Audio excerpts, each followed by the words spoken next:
It is day 4,304 of Boswell being in business, and we are honored to present Claire Holroyde with her debut novel, The Effort.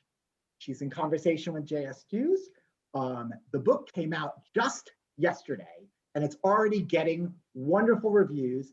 Noah, if I may quote, Noah Berletsky in Observer.com, in the tradition, I know, I love him too, in the tradition of science fiction novels past, manages to sweep aside national sectarian and governmental boundaries to offer a glimmer of hope, serving as a small, miraculous contrast to the world which, for the most part, simply folds its wings like that eagle and sinks when threatened with space debris or with its own consumption patterns, or with a virus that Holroyd couldn't have known about when she wrote the novel. Do we die with a bang, with a whimper, or both? Or do we find some way to live? The effort suggests maybe all three at once. Claire Holroyd is a writer and graphic designer whose work has been published as part of Akashic Books' web series, and her interactive narrative collaboration with designer Levi Hammett was featured in Born magazine.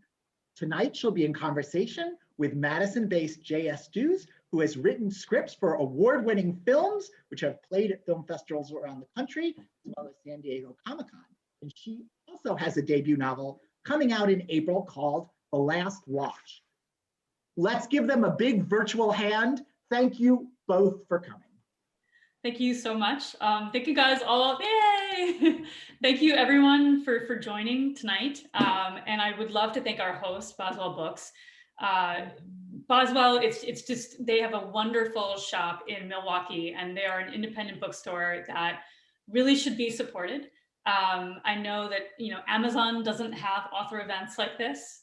They don't have brick and mortar stores in our communities, and they don't hire our friends and family. So if you are considering purchasing The Effort, or if you're considering purchasing The Last Watch, or if you're considering purchasing both of these books, I would ask that you please consider Boswell as your source, because they're wonderful. And with that, I'd like to introduce my discussion partner, and I'm so thrilled that she said yes when I asked her to join tonight.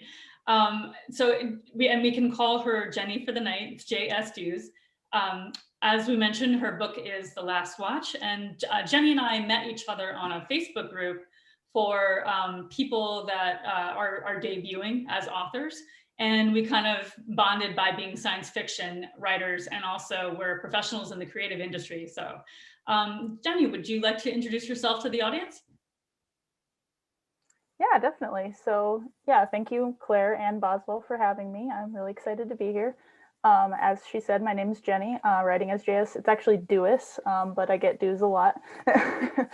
And yeah, my debut, The Last Watch, it follows an exiled war hero and her crew of criminal soldiers as they struggle to stop the collapse of the universe. It's perfect for fans of The Expanse or Battlestar Galactica, all those kind of fun, high-stakes science fiction adventures. So it'll be out April 20th with Tor Books, and I have the ARC copy here. So this is what the cover looks like. Very pretty.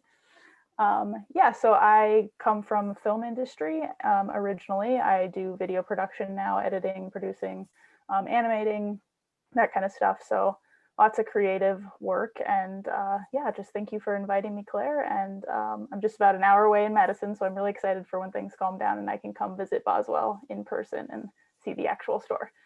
So yeah, Claire, you are a published author now. Congratulations. Do you want to tell us a little bit about The Effort? Sure, yes. So this is The Effort, and it launched yesterday, and I would love to give a 6-minute reading. Yay! From chapter 1 to kind of get everyone to dive in.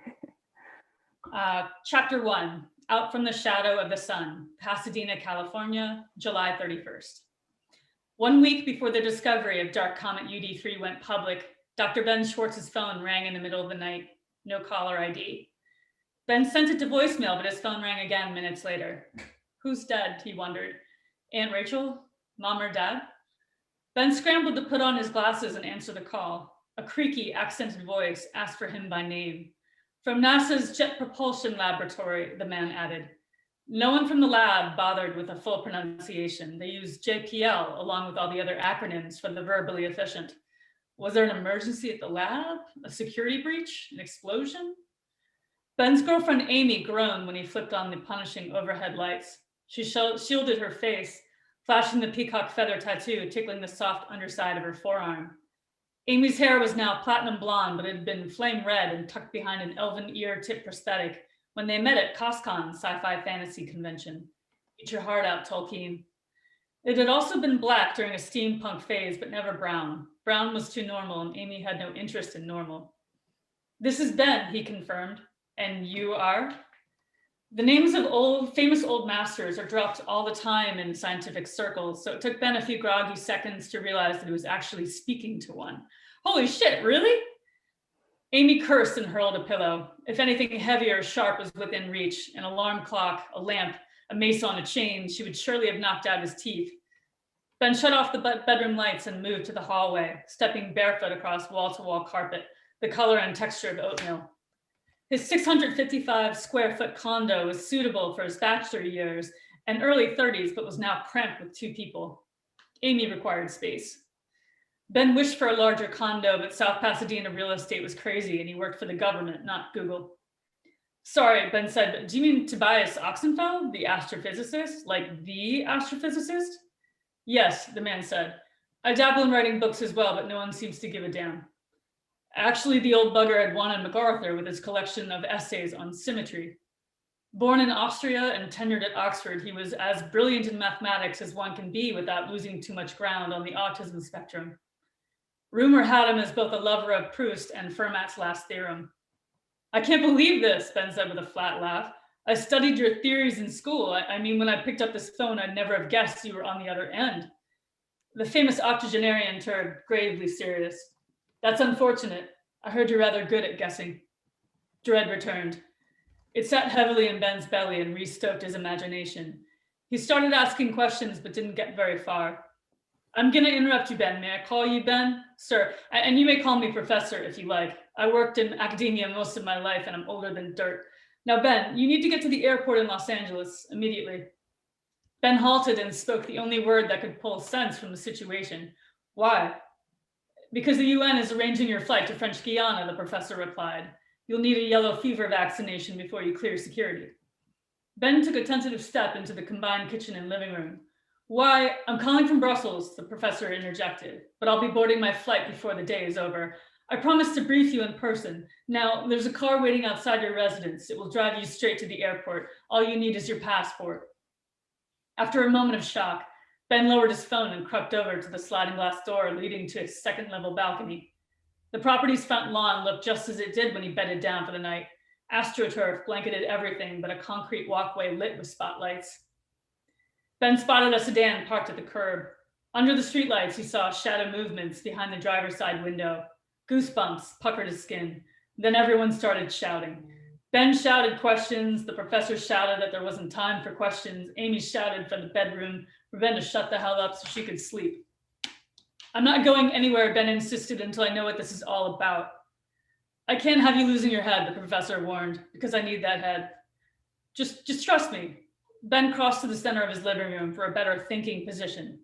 He stood in boxer shorts and a white undershirt, looking at his wall-mounted flat screen. Central air kicked in with a whirring sound as he regarded the narrow chest and bony appendages of his own 5'9" silhouetted reflection. Ben's extraordinary brain was housed in a less substantial vehicle. A dark comet was discovered yesterday, the professor said. It just rounded the sun on an eccentric orbit. I knew it, Ben shouted. In autumn of 2014, the subject of comets earned Ben his 15 minutes of fame. Comet sighting spring had just whizzed past Mars at less than half the distance between Earth and its moon. Astronomers in Australia discovered the comet only 22 months beforehand. As manager of NASA's Center for Near-Earth Object Studies at JPL, Ben gave a press conference and used the opportunity to discuss the dangers of dark or unseeable comets. For the first time in his life, Ben's warning got picked up by the mainstream media. Congratulations, the professor said with a note of hostility. Ben sobered and tried to keep his mouth shut so the old man could continue. The comet has no name, only its label, UD3. No one at Spacewatch wanted to put their mark on it. Hang on, Ben called. You mean those guys in Arizona called you first? No, they called the NASA administrator first. He called your executive office. Ben waited only a few beats. And your country's leadership wanted certainty, the professor said. They wanted proven trajectory, definite odds of impact, all things we won't have with an initial sighting. What they didn't want was an early estimation that might prove wrong and only cause nationwide panic. He made a sound, a mix of a sigh and a harumph. I suppose extinction is inconceivable, the professor added. Not just to the creationists in the administration, but to the others as well. I guess we're each at the center of our own universe. Extinction. How big is the comet? 8 kilometers. There was silence on the line. So, the professor continued, that's why the NASA administrator called me. I was able to connect with the United Nations and the European Union. We have their cooperation. Ben gasped for breath, just realizing that he had been holding it in. Did you say 8 kilometers? He asked. Yes, most unfortunately. So 6 minutes of the effort. And with that, let me just a quick note. So that is the mission where the scientific community and the United Nations form an international response to defend the planet from the comet, and it's nicknamed the Effort. It is not the only mission of the book, but they all follow a theme of defending the planet from harm in whatever shape or form that harm may come in. With that, I would much rather discuss everything with Jenny, because I would love to have our guest in conversation. Jenny, how you doing? Yeah, definitely. Great. Yeah, thank you so much for reading that. I remember I read it a couple months ago, and I immediately related with Amy and her geeky tendencies and love for FanCon, because that's definitely me.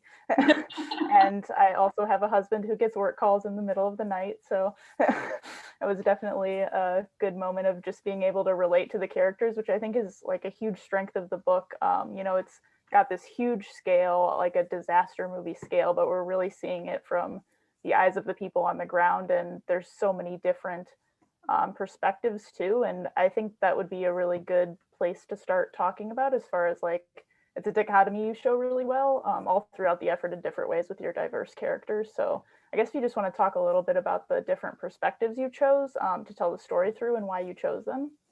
Sure. So there in the beginning, there are 2 missions, and one is the effort that the setting is in French Guiana, which is on the South American equator. And basically they want to use the rotational velocity of the Earth to propel a rocket and have kind of an intercept vehicle to deflect the comet. So that's one mission. And it was really, that was a bit easier because it was who would you need?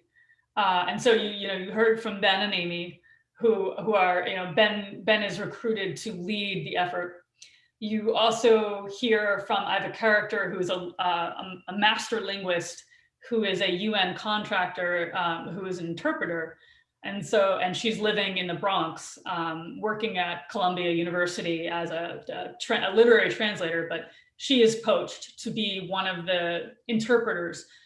Basically, I call it like a Tower of Babel almost, where you have so many different languages all in one room. And so she's there to kind of interpret. And then I also have, there's a concurrent mission of a polar icebreaker, that's a real ship, US Coast Guard Cutter Healy, which it goes on Arctic expeditions. And so this expedition was already underway.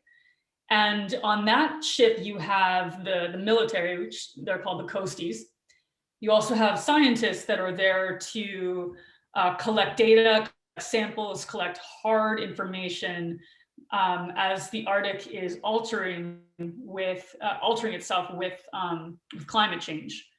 And then you also have 2 guest passengers, which is Healy actually usually has spots for guest passengers. And we have a photojournalist and a poet who are there to collect more of an experience where, the scientists are hard data, facts, samples. They are there to experience the Arctic as it's changing and reflect on that in their own mediums. And so you have that mission.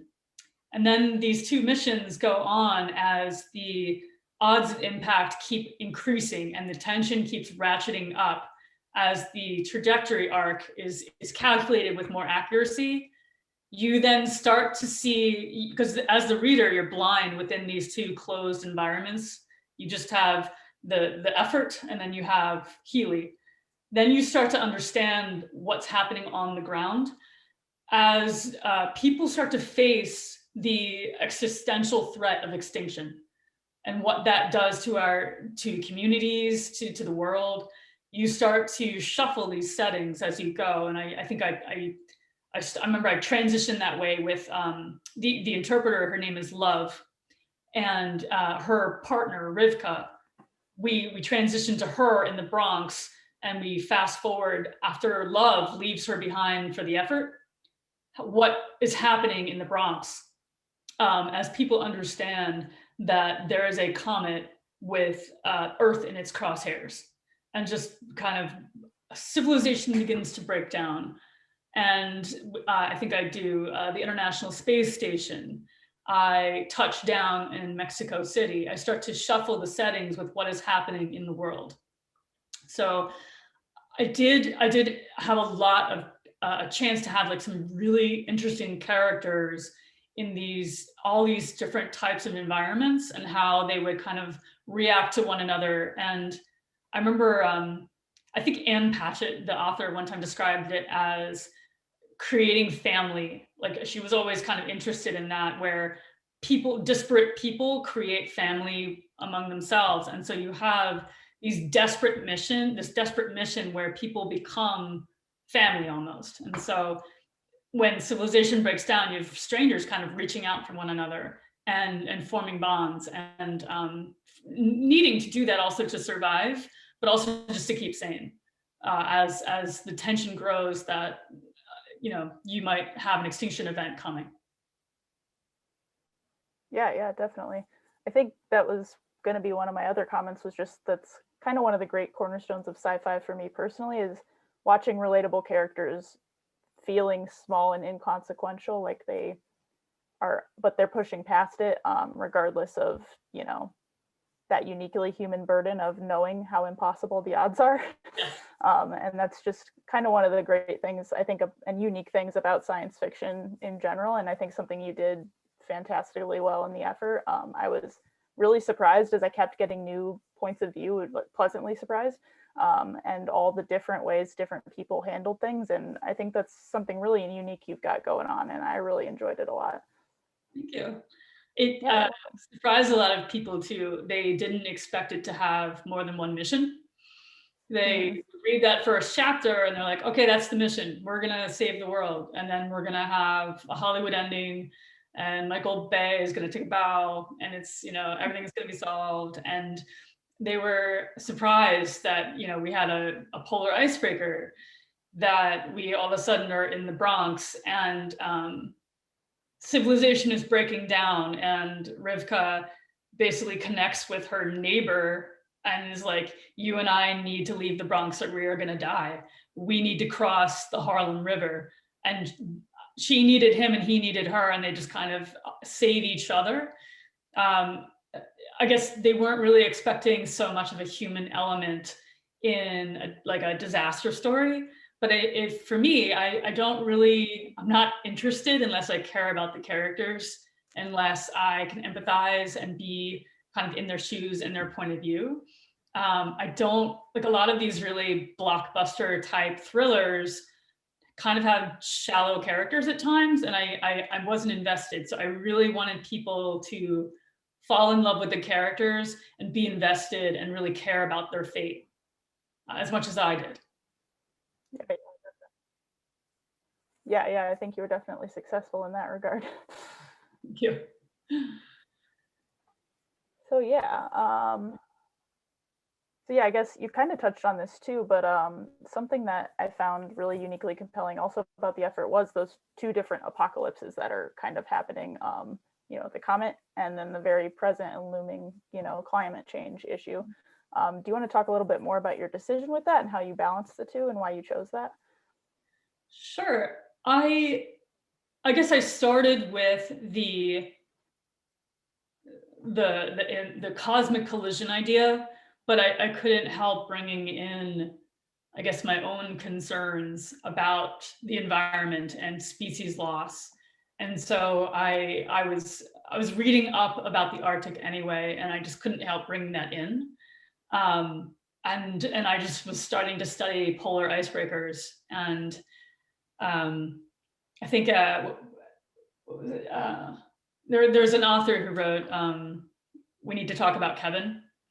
I forget her, Lionel Shriver, and she always says, I wished I wrote about happy things, but actually and I wished happy things inspired me, but sometimes my greatest concerns are what inspire me the most. And she wrote, like, when she was thinking of having children, she wrote, "We need to talk about Kevin." And it was like, I'm concerned about, like, the amount of extinction with animals and with species. And then I also just started researching, like, there's so much deforestation in the Amazon, and also what's happening to the indigenous cultures. I had a character called Gustavo Waiapi, who is the poet on the icebreaker.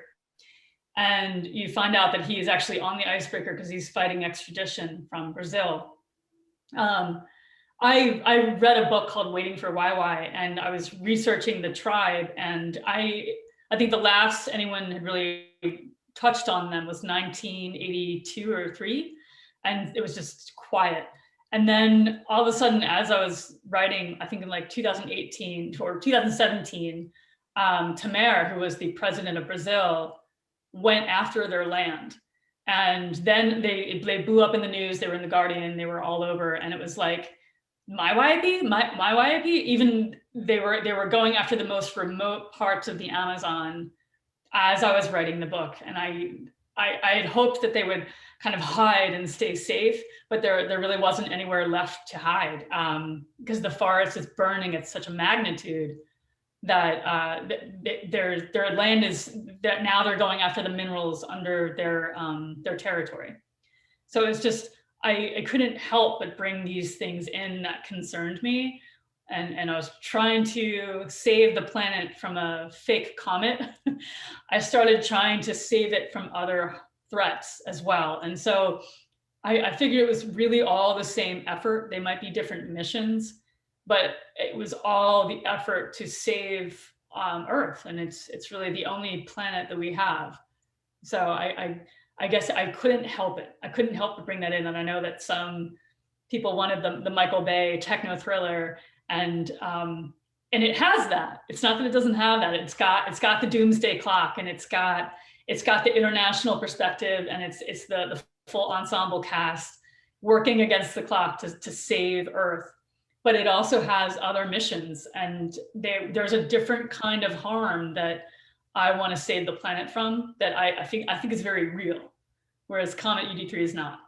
So I guess I had to bring that in. I had to bring in the real threat while I was dealing with a fictional one. Yeah, and I think that's something you definitely did really well. And I feel like, again, it's, science fiction can be dark at times, but it's kind of because of that darkness, it can also be kind of one of the most hopeful genres as well. And I think your story in particular showcases those two extremes just really well. Do you want to talk about the message of hope you tried to convey through the effort? With no spoilers, but. Sure, no problem. Yeah, it's interesting how I've seen readers react to it.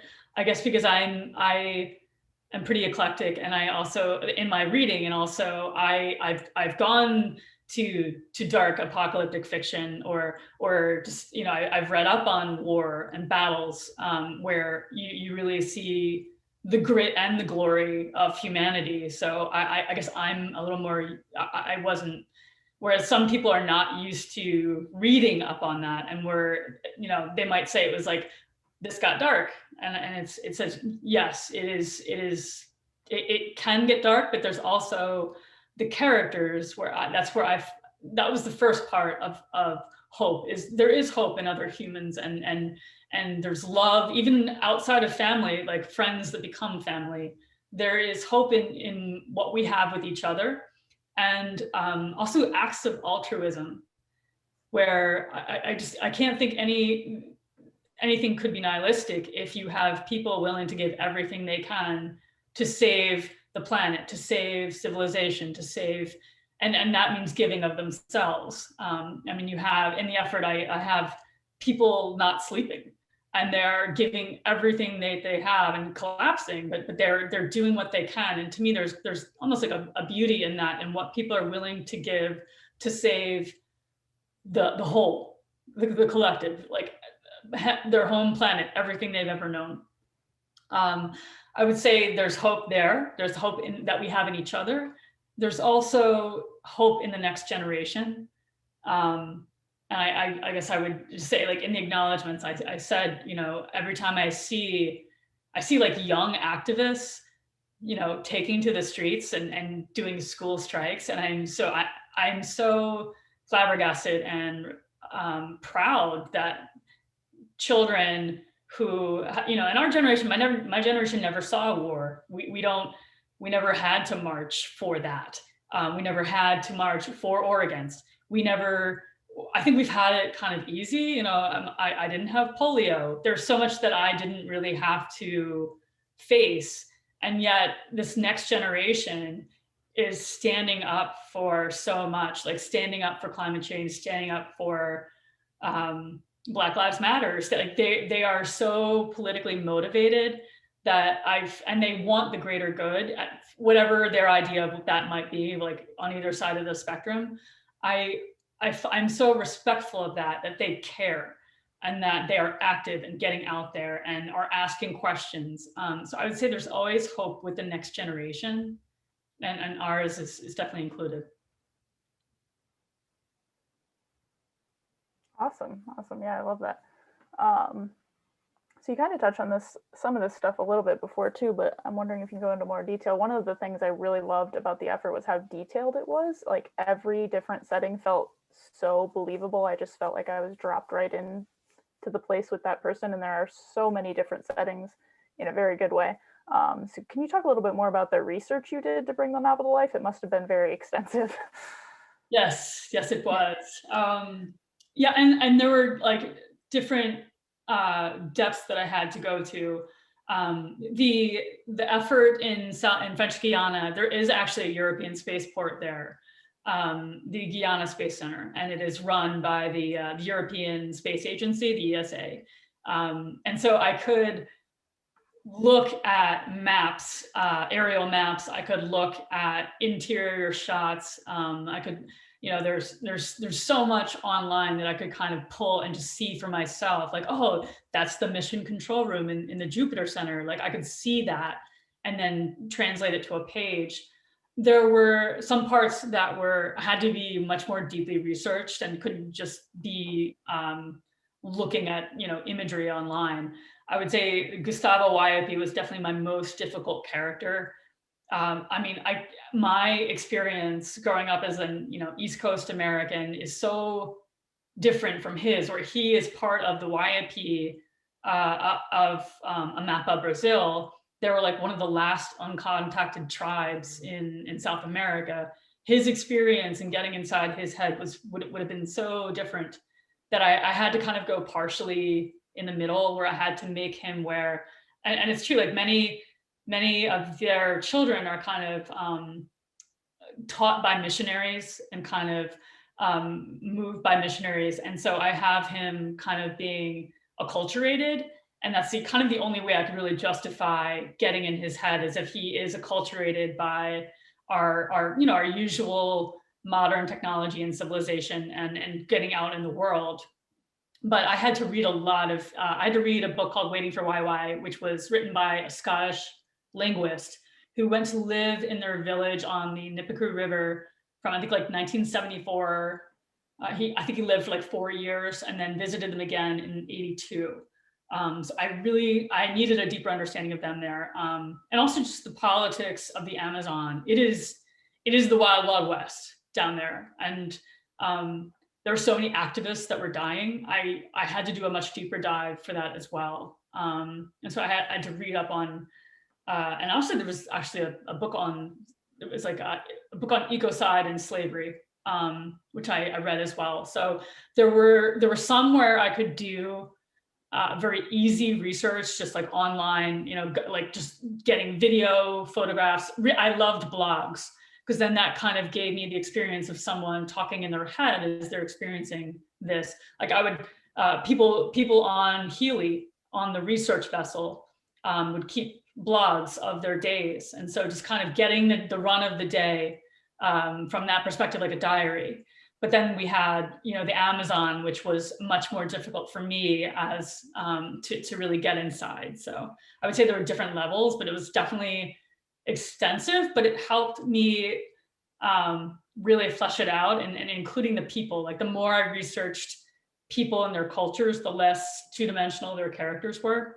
So it did kind of help me from being stereotypical in some ways. Yeah. Oh yeah, definitely. That's really interesting about the blogs on the Healy. I never would have thought that that would be like a research or a place to find information like that. And that for me, like I found it all fascinating, obviously, but that for me was just a really interesting thing I'd never heard of, and finding out it was like a real thing that happened was just really fascinating to me. And especially having Jack the photographer on there, I connected with him. I guess, I come from a visual background, and I've never been a war photographer or anything like that, but I just really connected with that character. And I feel like he was kind of the most interesting character arc to me too. And again, I won't get into spoilers, but he kind of starts out with one mindset and ends up going a direction I never would have imagined, which just happens a lot in the effort, where you're reading and you think you know exactly how something's going to go, and it doesn't go that way at all.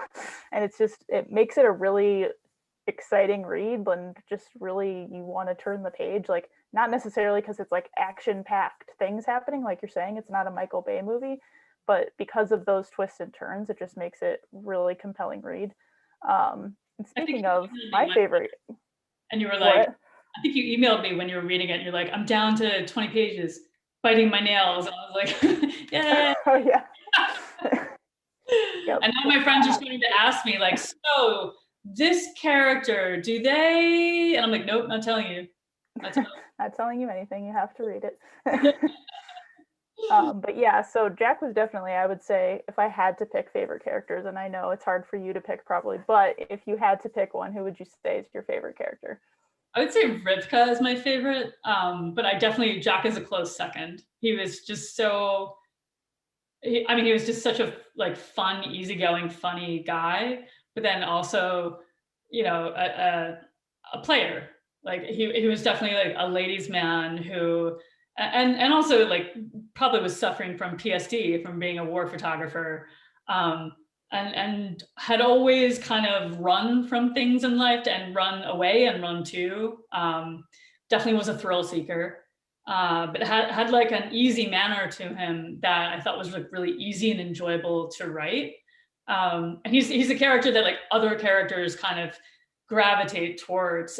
He's just kind of a very sunny personality, and he's interesting. Like as you said, he's an artist in being, but he's also been to war zones and seen the very worst of where things can go with humanity. And so I thought that was an interesting person to really flesh out as someone who could be that easygoing, but at the same time see the worst and absorb it and know that he might not be able to make it out of the next assignment. And what kind of personality would continue to go back to Syria or Congo, Darfur, what kind of personality would continue to do that and not have a lover to come home to because he was never there.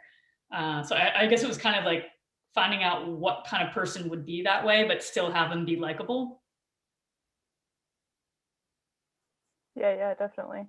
Yeah, I found him, uniquely compelling, like I said, just like all of your characters. Yeah. They're each unique in their own way, and they each have their own kind of struggles, and there's no two characters where it's like, oh, those two are kind of the same person, just in different places. Like everyone is completely fleshed out, and just I think you did a really great job with that. So congratulations. Thank you. I loved every character, yeah. Hands down. I also thought, I think there's an obsession to writing, but you kind of have to be obsessed, or you will drop a project and move on. Jenny, I'm sure you can understand this. Like, you have to be obsessed with something to keep at it on your weekends, at your desk, kind of working on it. And I had to make my characters interesting and fascinating to me, or I wouldn't stay with them. So I definitely worked at making them kind of fascinating in their own way, so that the reader won't get bored, and also the writer won't get bored. Yeah. Yeah, that's definitely one of my favorite sort of, writer advice things to give, is that, if you're having fun, your reader will be having fun. So just try to find ways to have fun, and it'll come across in the writing. Or at least readers like you. The readers. So, I guess one question I have. Yeah. So one question I had was just like, how did you get the idea originally? Was there like a specific idea that inspired it, or was it an amalgamation of things, or how did that come about? Yeah, it was 2003. There was a Mars made a close pass to Earth, and observatories were having parties about it. And I remember looking at, like, doing a double take, like, wait, that's not that's not good. how close? Like, how close is close? And it was relatively close, but it just got me.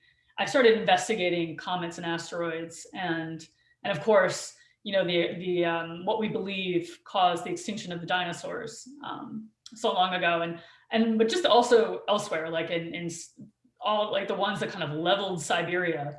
The amount of power that these cosmic impacts have is incredible. And so just started to research those. And so that was definitely like one trajectory. And then I mentioned, the other, just having a worry and an anxiety over the environment and climate change, and starting to see, and to be fair, there was a change in the administration, and that also, there was a lot of changes to the EPA. And there were so many changes to rules in 2016 2017, that it started just coming through to what I was writing. And also just the reaction of, like, breaking down of civilization and leadership.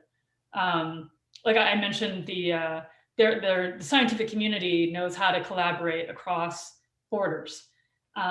Researching that as well, like the collaboration between, they call them ex-Cold Warriors, where ex-Soviets would work together with American nuclear physicists to secure arsenals after the fall of the Soviet Union, because it was dangerous. Like, what if they got in the wrong hands? And we have people that were enemies, like, the year before, they had each other in their crosshairs of nuclear weapons, then going and greeting each other and taking tours of their lab, and just how quickly that can flip to collaboration. And so, and we have, I guess, in a time when I'm watching Brexit, I wanted to have that scientific collaboration, and I wanted my heroes to be scientists, and they often are. They often are fighting for the greater good as part of their jobs. And I wanted to kind of bring that into the story, and that's kind of where the effort, like, I love that international collaboration at a time when we were having more of, like, a rise of nationalism across the globe. I wanted to kind of push against that and just show that, we could save the world if we work together, kind of. I know that sounds simplistic, but it wasn't simplistic when I wrote it out. Yeah. Yeah, definitely. And until you mentioned it, I'd kind of forgotten about that part of the book, when the older Soviet scientists come in, and it's just, that was so interesting to me. I was like, I could literally read an entire book just about this relationship.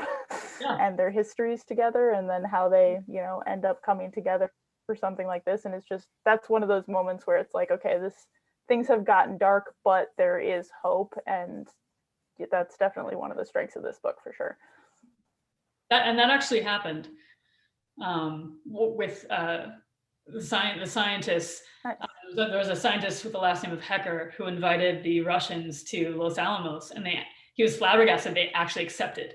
and came over, and then they invited him to what was, it was like a place that there wasn't even on maps. It was so secret. But then after the fall of the Soviet Union, they invited, I think it was Sarov or something. They and the Russian scientists waited for them out in the cold for the Americans to come. And just I mean, it was like that was a beautiful thing.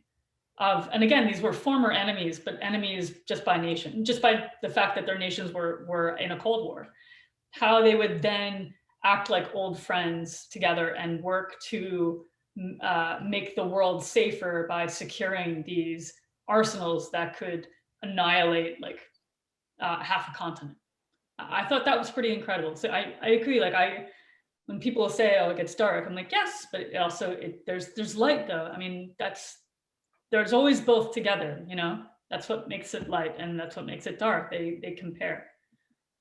Okay, so it is about 7:45, so I guess we're ready for questions. If Daniel, you want to hop in and help us out with that. We do have one from Donald McCauley. Claire, would it ever be possible for man to blow up the comet? Blow it up. So I looked at theories that were in existence about planetary defense, and there are different theories. The one that I went with is when there's a very limited time frame, where, and in my book it's less than a year, which is a very accelerated pace. Usually there's a lot more time. There's with the telescopes, they can be seen from so far away that there are different methods to handle those types of threats. This was like an immediate threat. This was a fast-moving, large comet coming at them, and so I went with the approach. There's actually it's the University of Iowa. There is a professor there, and this was his theory that I kind of moved off of, where you would have so when you would have a spaceship that would send a detonator. It would first send an explosive that would hit the comet and cause a crater, and then it would continue and detonate its full payload in the crater, and blow it up enough to deflect it enough away. But the problem with that was you can also, instead of deflecting it enough, you can blow it up so that instead of having to deal with one piece of rock, you have multiple pieces. And that's where there is the understanding of war games where some nations might shoot down an impactor of another spacefaring nation if they're worried that their impactor will fail and just blow it up into pieces that will endanger them even more than one big rock. So I went with the University of Iowa, and it was a nuclear charge they would use. So blowing up, I mean, my comet was so large, I don't think you could have blown up something that size, but you definitely could blow it up enough that it would go off trajectory enough and miss Earth. Does that answer Don's question? Otherwise, he can contact the University of Iowa. Yeah, I was like going into their PowerPoints of like, there's like the little boxy impactor, and I'm like, oh, okay, just watching, So I joined. I'm from Iowa originally, Claire. I don't know if you know that. I went to the University of Iowa for 2 years. Oh, no way! Did you work on the PowerPoint? I did not work on the PowerPoint, no. But I did take Astronomy 101, so. Oh, nice. Yeah, and everyone needs to check out Jenny's The Last Watch, by the way. I got to do a plug. It is so good. Whereas mine is science fiction, speculative, contemporary setting, apocalyptic. Jenny's is it's just a fun, it's called a space opera, and it's like a far future where you're saving the galaxy, and it's a great characters, and as she said, criminal soldiers, and what's not to love about a criminal soldier? It's just a lot of fun, and she's got a lot of fans. I would say everyone should check out Jenny's book. Daniel, is there another question? Sure. CNN want to know, would like you to talk a little more about the technical research in the book. Technical research. Well, I just mentioned the actual spacecraft. There was so much technical research, but then there was also so much cultural research. I would say that I know this sounds like really simple, but it wasn't. I would always anything that I needed to know, like you can sometimes just look at Wikipedia to then know where to go. Like you would just get a really basic understanding of anything and then be like, okay, I know where I need to go now to get the next set of research. When it comes to logistics for creating, the effort for a desalination plant. If I want to know the layout of the International Space Station, because I did a chapter up on the space station to kind of, I would go to NASA's website. It's just, there was a great, the internet is so easy to then point you into real directions where you need to go maybe for a deeper dive. But there is so much information at our fingertips. And I think that our generation is so lucky that we have the internet. And maybe it's because I work for a broadband company and I'm towing the line, but the internet is a powerful, powerful thing. And so I would say I started there, doesn't mean I ended there. I definitely, I mentioned a lot, some of the books that I read, also just publications. My family always has piles of newspapers, and the best. And it's there.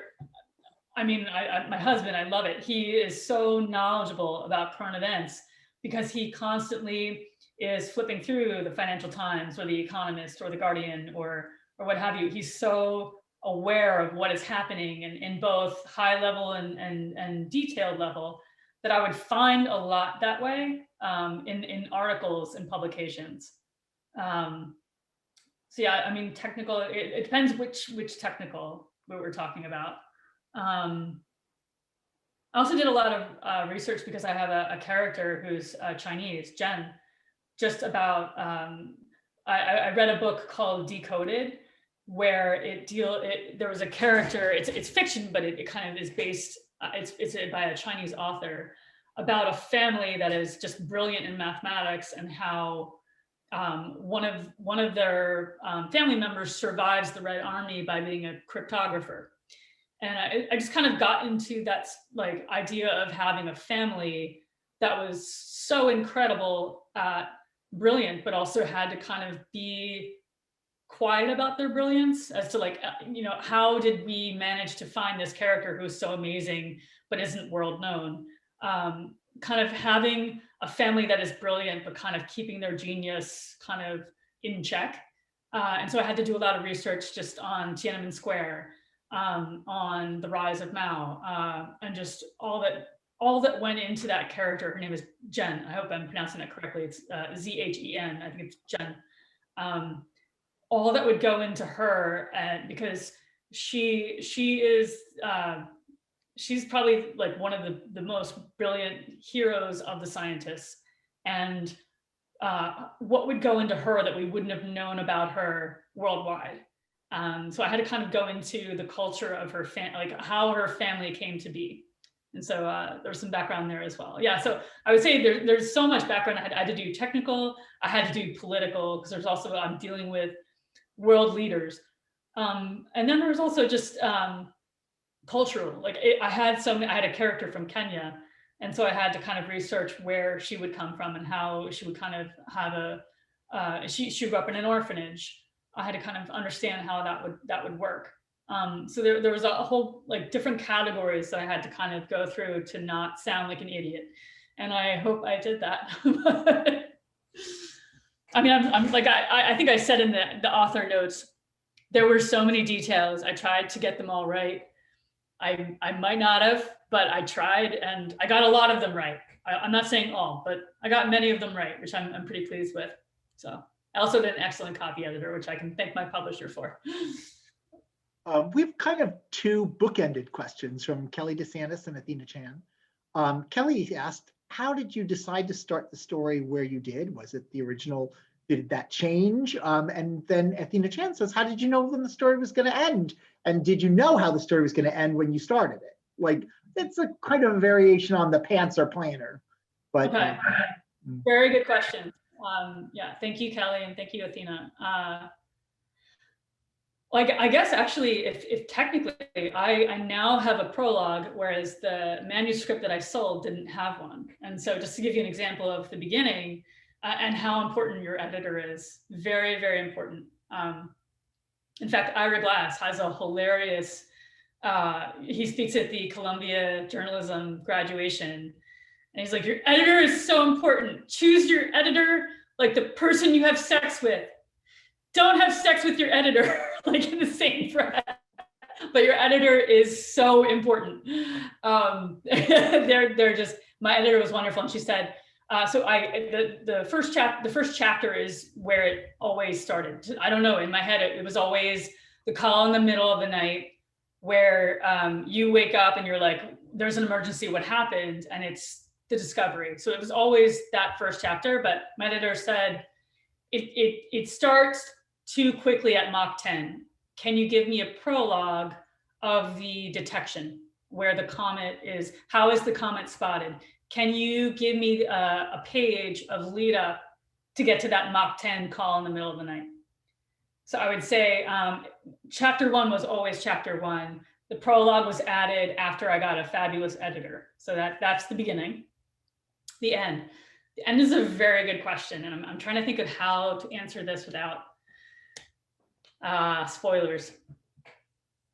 And the end was also difficult. And the end is different than the one that I sold. I ended it earlier, and my editor was wonderful and said, you need to give your readers more resolution.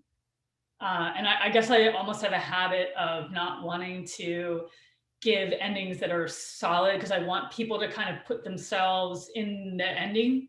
Like, how would it end? You know, kind of like art, where you want someone to, you don't want to have a monopoly on what someone sees and views. You want them to kind of, how did it end for you? If I put the pieces here, how would it have ended for you? And she said, no, people don't want that.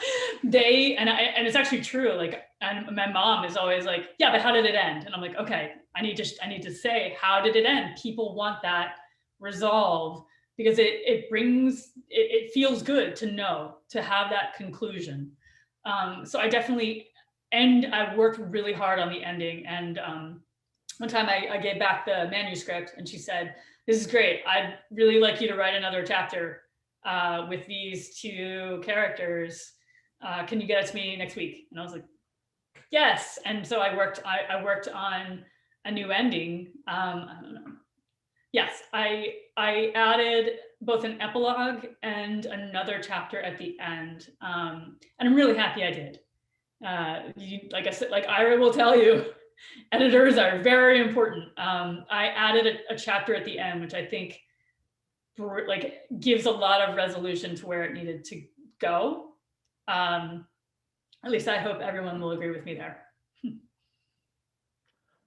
I think, so David Gerard said, asked if you identified with one character more in the book, not maybe your favorite character, but was there a character that you saw yourself from?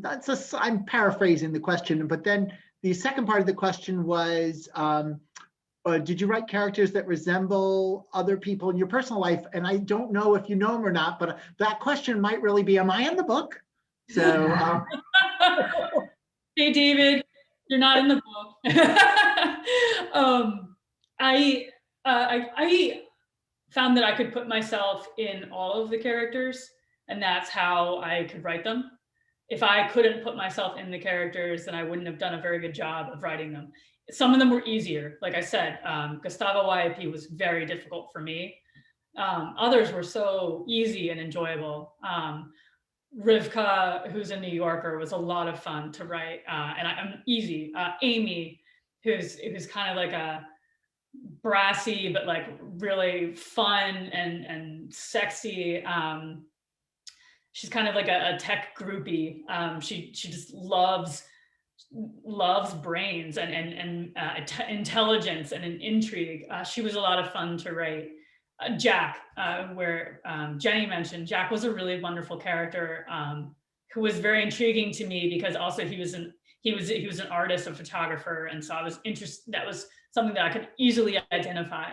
I would say that there were some that were a lot more fun to write and they came to me really easily. But I put myself in all of them. I put my, like I made decisions with them. So I would say I'm in all of the characters, but some of them are just easier to be inside and to act. None of them are based on real characters, although I would say that Ben Schwartz and his coworker Chuck Mays, the NASA JPL guys. My husband's a scientist, as everyone knows. I married Milwaukee. I married into the Scotties, and he definitely has the science culture, and so it's a lot of fun to kind of. I feel like maybe I can be Amy in that sense, where I'm like a bit of a tech groupie, where I've always really respected his intelligence and his hard math skills, and his colleagues. Like I kind of love watching them interact or not. They can sometimes not interact. They're tech dudes. So that I definitely kind of like to pull that into, and I love science. I'm kind of a science nerd, and I feel like a lot of my friends are science nerds. So that was very, and also Amy, who likes, you can also not be a science person, but also love it. Like she loves science fiction. She loves the fantasy of it and going to these conventions. And I feel like growing up a military brat that she did, science fiction really was her escape and kind of her community. And it kind of made high school bearable for her. So yeah, so I guess that was a long-winded. I'm in all of the characters, but some were easier to be inside and see through. We have, okay, now let me see. Well, a lot of people are talking about how Bonnie reads the endings first. I gave her permission to do that. No, because when I first, so my mother-in-law will read the last page and decide if she wants to read the book, which horrified me when I first heard that. And I told her this. I told her that she is definitely allowed to do that with my book, because it is, so Bonnie likes cozy mysteries. I'm not sure a science fiction apocalyptic, large scope will be her cup of tea. I would love it if it is, but she has permission to read the last page, so she can cheat.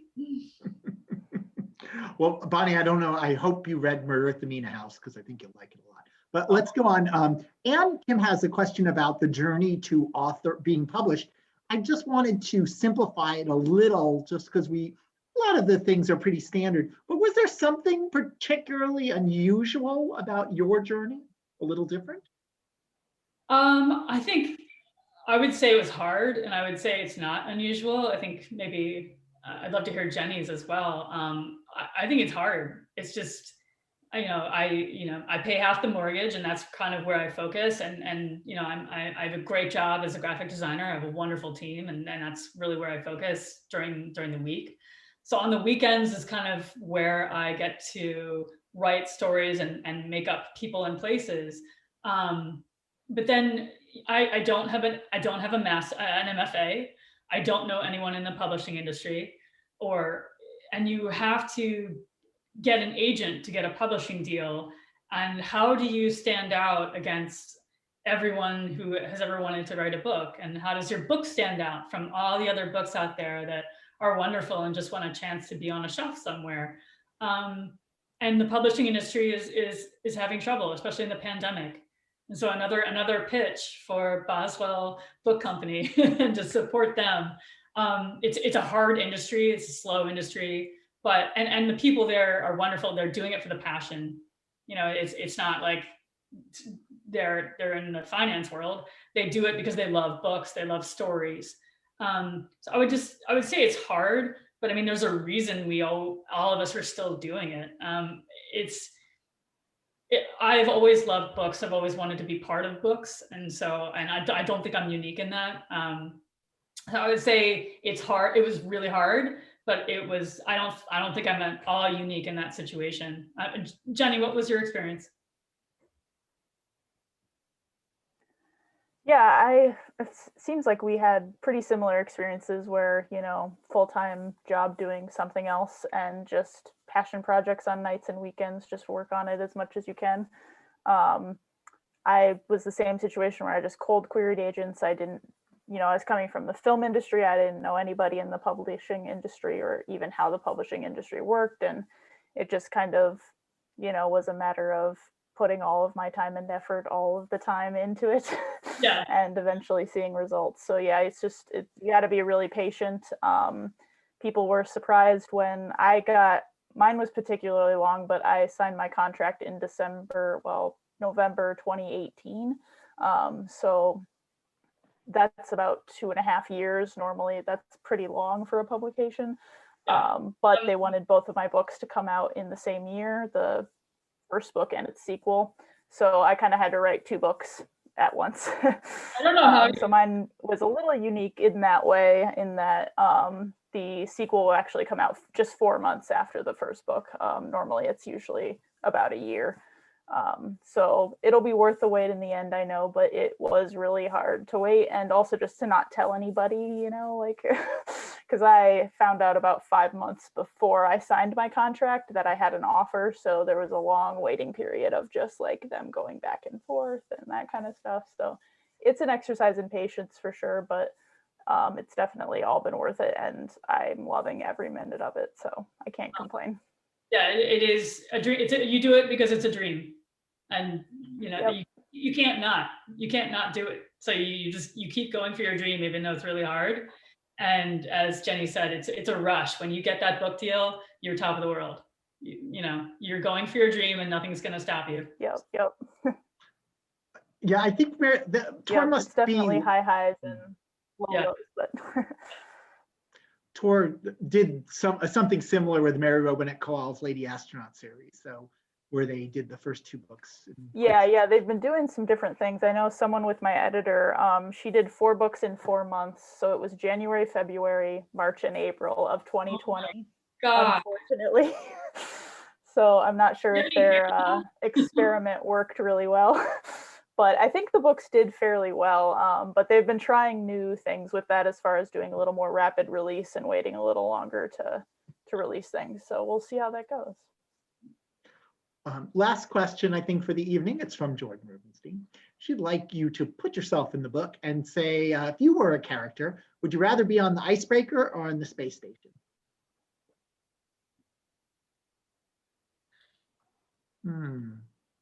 What part of the book? When? Do we have? I don't know if we're going to get a response from that. We're talking about the early chapters. I was trying to thwart the comet, so I don't know where she would put that. I don't know. Why don't you do early and late? Two-part answer. In the beginning, I would want to be on the icebreaker. I would love to be surrounded by scientists who are living their dream. And I know one of my scientists is Dr. Maya Gutierrez, who's she's like a marine chemist, and she is living her best life because she is actualizing her dream of seeing the Arctic. She's only seen it through secondhand experience, and so she is out there, like she's a field bio, like out there in watching the Arctic, watching a gray whale. I would love to be part of that, and just the camaraderie and the coasties, their sense of humor, playing poker and having a knitting circle, like a Stitch and Bitch. I just think that I love the community that became Healy. So I would definitely want to be on Healy in the beginning of the book. I'm not sure I should answer it. I mean, the oatmeal hits the fan, so I will say. I think that's a fair answer to the question. Would the two of you like to do a closing statement? I would say. Yeah, I'll start. Gratitude. Oh, you want to start? Okay, go ahead. Oh, no, okay. I just want to obviously, again, thank Claire for inviting me and thank Boswell Books for hosting. This was a lot of fun. And you should definitely check out The Effort. It was one of my favorite reads of 2020. I got to read it early, but you should definitely check it out. And then, yeah, my book will be coming out in April. So if you are interested in space opera or have friends who are, let them know, and I would greatly appreciate it. And yeah, just thank you very much for having me. I would second the thank you, but it would be to Jenny and to Boswell, and also to all of you with your time out of your schedules. This was a lot of fun. I love talking books. I could do this all night. But Boswell, thank you so much. And Boswell has both of our books. And in fact, actually both Jenny's, the first and the sequel, are both available for pre-order. And I also got a chance to read Jenny's book, and it is wonderful. It's an adventure, and it's a fun crew aboard a ship. The world building is good. The technology is wonderful, but it doesn't overwhelm the plot. I would definitely recommend it. And I'd say that one of the best parts of actually being a published author is the community that we kind of have made for ourselves. And I met Jenny, like if I haven't mentioned it already, on a Facebook group, and everyone is really there for each other. We boost each other's links. We need each other, but also want to help. And it's been so fun to meet other people going through the same experience as I am. So I would thank you so much, Jenny, for being part of this. And thank you for letting me read your book. I'm thrilled that you and I are going to shine in 2021 and have after all the time of waiting, and also just all the years that it took to get the skill set that we would need to have published books. I'm so glad that you and I are finally at the finish line, and we're ready for the world. 2021, this is your year, both of you. Woohoo! Yeah. Happy to say that Jenny's book is, I was looking at our buyer, who is a science fiction reader, and he already has quantity in for a display. So, and I don't even think he knew you were coming. Yes, and a Scotty author. So Scotty is to support one another. Yeah, I've got a feeling we'll be seeing Jenny at Boswell. Thank you both so much. And of course, thank everyone who came. We wouldn't have a virtual bookstore without you.